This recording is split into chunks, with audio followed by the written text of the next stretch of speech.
Untuk gaji yang diterima oleh P3K part-time atau paruh waktu sistemnya bagaimana Pak? Apakah lebih kecil dari penerima sebelumnya atau bagaimana Pak? Apa?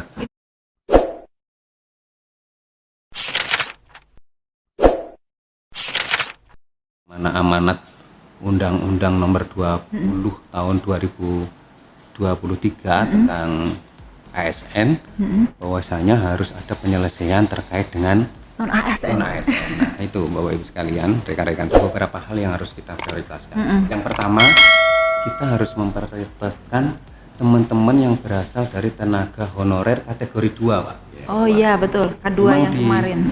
Di Kota Tegal masih ada beberapa pengadaan tol. Barangkali pemirsa belum tahu kategori K2 itu apa?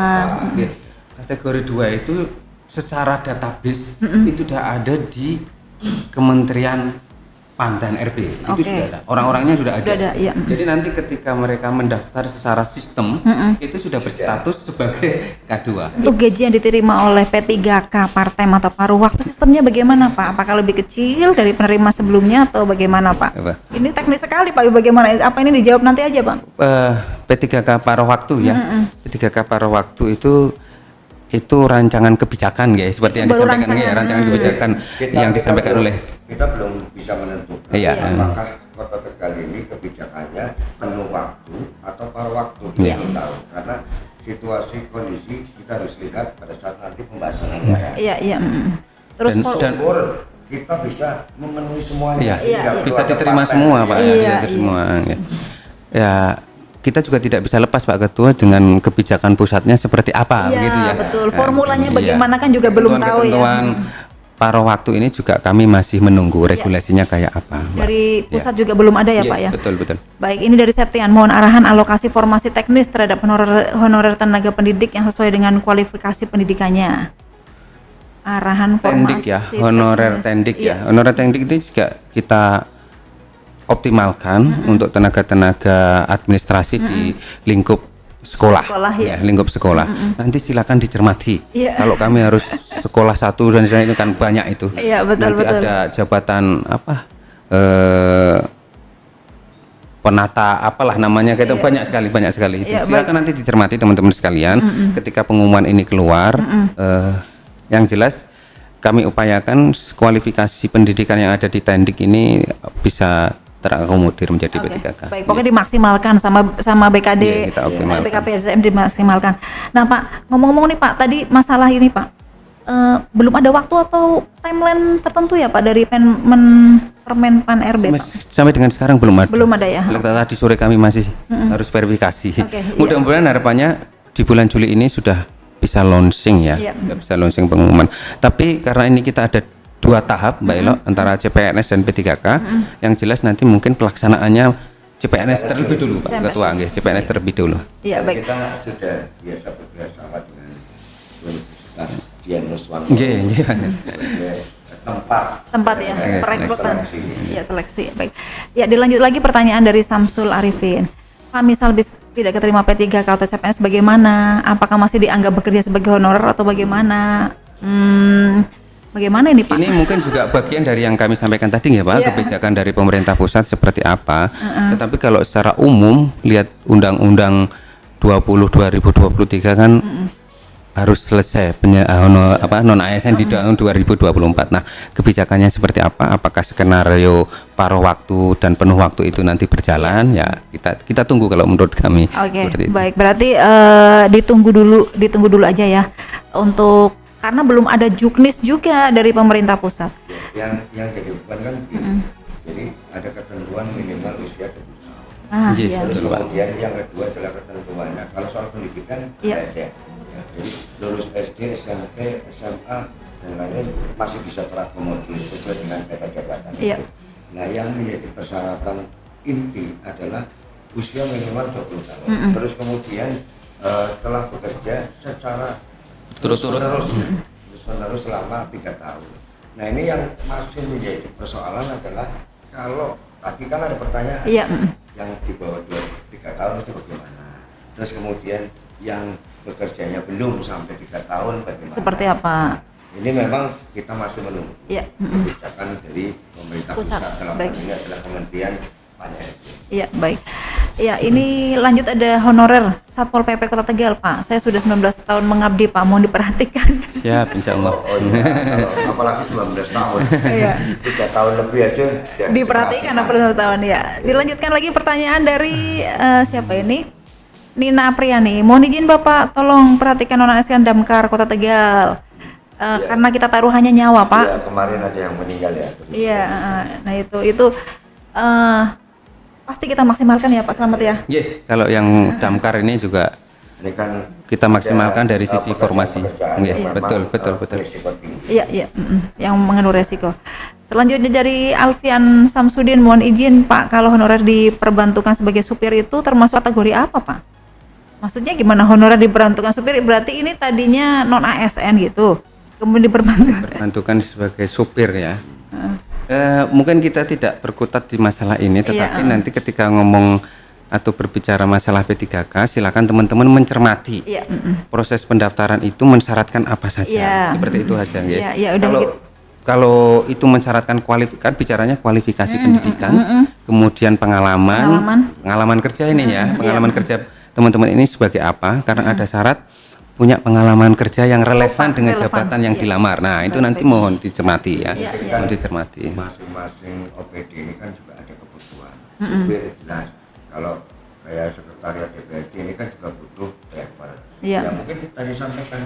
Jadi dia berpengalaman itu sebagai sopir. Iya. Punya pengalaman sebagai sopir. Nah, kan tergantung sini. Nah, sekwannya ini ada alokasi peta untuk sopir apa enggak? Iya. Kalau enggak ada ya berarti keterlaluan. Ya? Iya. Karena kan nggak mungkin kita jalan sendiri, pasti harus ada Supir, iya. Iya, baik. Peta jabatan juga tadi ya? Iya, betul. Peta jabatan itu memang harus diperlukan banget sih.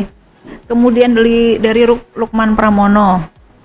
Izin Pak Ketua, saya keamanan Pasar Kota Tegal Terantip pada tahun 2016 kami sudah diverifikasi oleh BKD sebagai tenaga non ASN, tetapi di tahun 2023 kami tidak masuk apa ya Pak?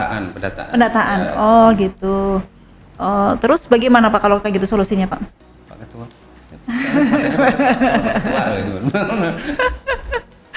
Ya, ini kan apa namanya?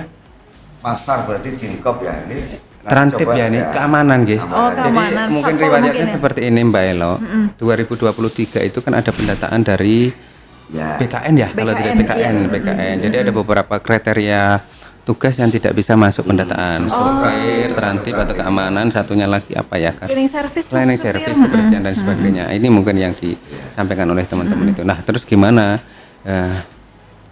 Kami mungkin tidak sampai ke situ, tetapi kami bisa menyampaikannya sekali lagi. Silakan nanti dicermati pengumuman, karena pengumuman itu nanti ada persyaratan. Kalau kualidik teman-teman memenuhi syarat pengalaman teman-teman oke, saya pikir clear untuk mengikuti. Oke, baik. Ketiga kali itu clear lah. Pokoknya yang penting kualifikasi pendidikan dan juga persyaratan pengalaman kerja satu linear gitu ya Pak ya. Tidak masalah kalau dia memang berpengalaman sebagai terantip, sama aja pengalaman sebagai terantip. Kan nanti kan di formasi itu kan bisa dilihat yang kira-kira cocok dengan pengalaman saya itu di mana. Iya.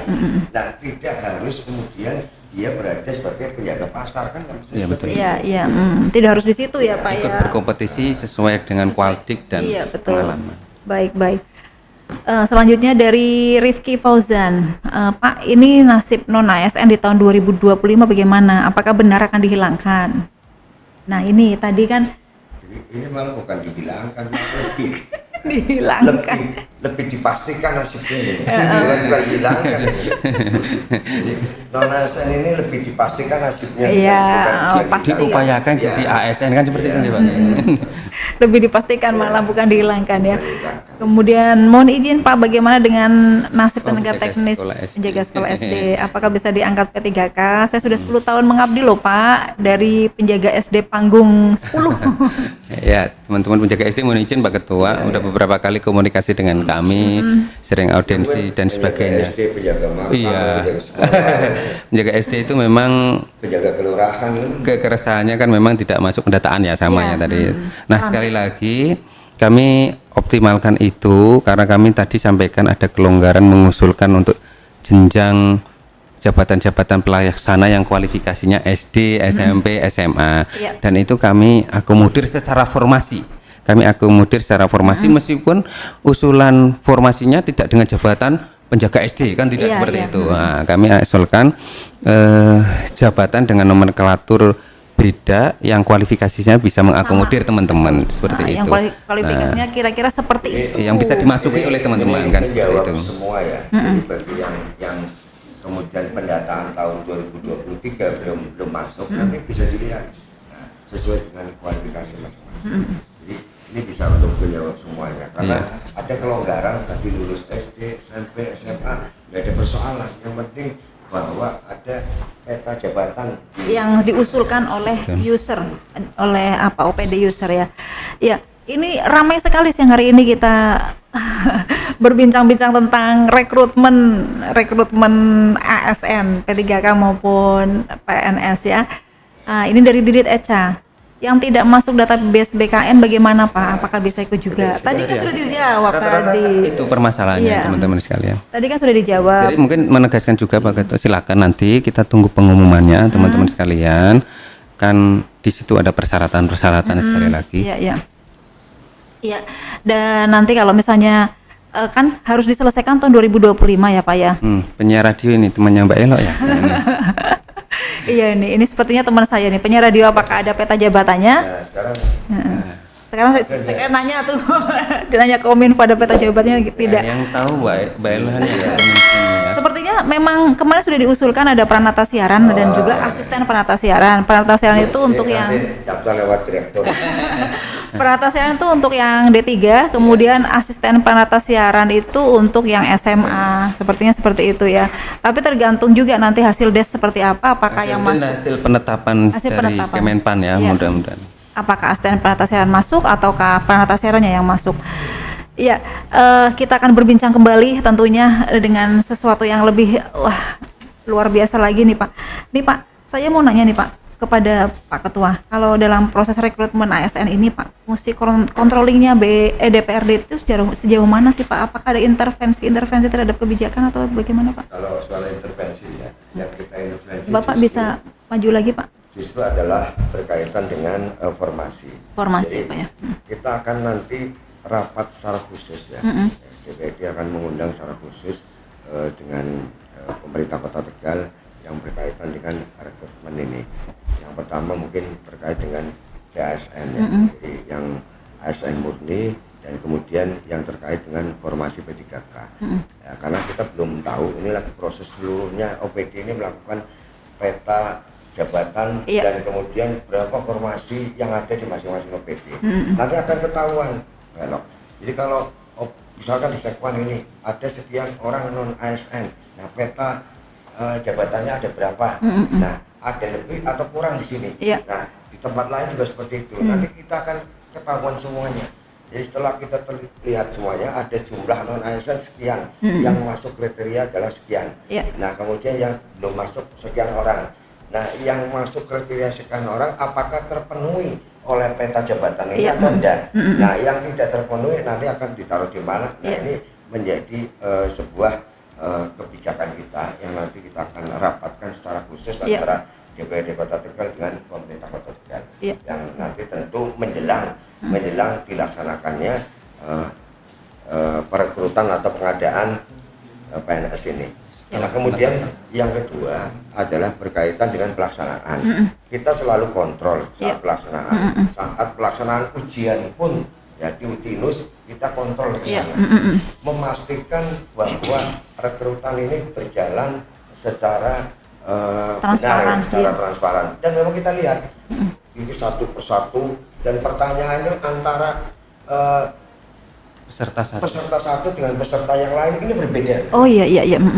Walaupun jajaran ini, tapi pertanyaannya atau misalkan 100 pertanyaan, ini dibolak-balik semua. Iya diacak lah. Betul. Masing-masing antara A dan B sebelahnya itu nggak akan sama, maka nggak bisa turun-turun, nggak bisa saling mencontek. Dan begitu selesai nilainya itu langsung keluar dan semua bisa melihat berapa nilainya, maka yang bisa masuk itu berapa itu. Makanya kalau ada kemudian oknum-oknum tertentu ya yang mencoba kemudian bisa memasukkan dengan harga segini. Itu enggak. Ya, itu berarti bohong ya Pak ya, bohong ya. Ya, kalau BKBSDM sendiri apakah ada pelaporan berkala Pak? Mungkin atau sebagai bentuk monitoring bersama gitu.